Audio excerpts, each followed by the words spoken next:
La Chine a organisé ce débat avec la volonté de mettre l'accent sur la paix et la sécurité en Afrique et de galvaniser le support international pour les opérations de maintien de la paix. Et l'objectif premier fut d'améliorer le partenariat de maintien de la paix de l'ONU avec l'Union africaine. Les Nations Unies et l'Union africaine opèrent plus étroitement que jamais. Les opérations de maintien de la paix en Afrique, dont celles mandatées par l'Union africaine, ont joué un rôle clé dans le maintien de la paix et de la sécurité sur le continent, et elles méritent des systèmes prévisionnels d'assistance.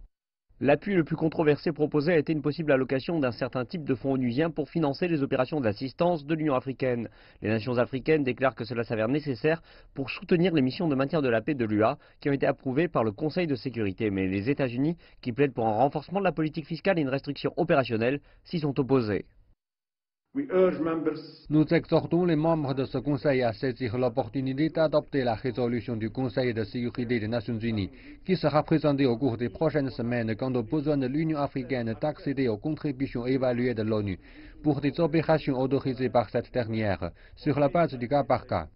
Les opérations de maintien de la paix sont devenues de plus en plus dangereuses dans le paysage actuel de conflits qui est rendu encore plus complexe en raison du terrorisme, des crimes transnationaux et de la présence de groupes armés non étatiques. Cela a également été une zone d'intérêt pour la Chine qui a accru son implication, de même que son influence dans le cadre des opérations de maintien de la paix des Nations Unies, en particulier en Afrique où les casques bleus onusiens sont déployés.